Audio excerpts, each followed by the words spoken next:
வாடகை ரைட் பரவாயில்ல ரெண்டு விக்கெட்ஸ் இல்லாம வச்சிடலாங்க. ஒரு 2 கேப் தான் டக்குன்னு போட்டோம், ஒரு விக்கெட் போட்டோம்.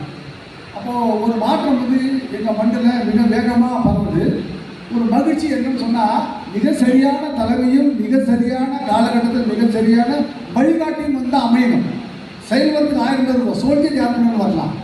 ஆனால் இத்தனை 1000 பேரை வச்சு வைக்கக்கூடிய திறமையும் தகுதியும் இந்தியா வந்து இன்னைக்கு யாருக்கு எனக்கு தெரியாது.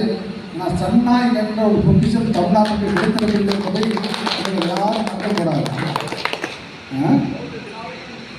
மனுஷனே கிடைக்க மாட்டான், பௌத்தன் ரெண்டாவது தான். பௌத்தம் எப்படி தெரியும்? சன்னாவத்தம் தெரியும், குரு இல்லாத தெரியாது. முதல் குரு தெரிஞ்சுக்கிங்க, எந்த தானா வரும். ஒரு மனிதனோட பழக்க அது தானாலே வந்துடும். இதே ஊரில் புத்தகம் வச்சு விட்டுருங்க. மூன்றாவது வந்து என்ன தெரியாது, புத்தகம் போட தெரியும், புத்தகத்தை தெரியும், அவ்வளோதான். நானே தினமும் கும்பிட்ற அளவுக்கு ஒரு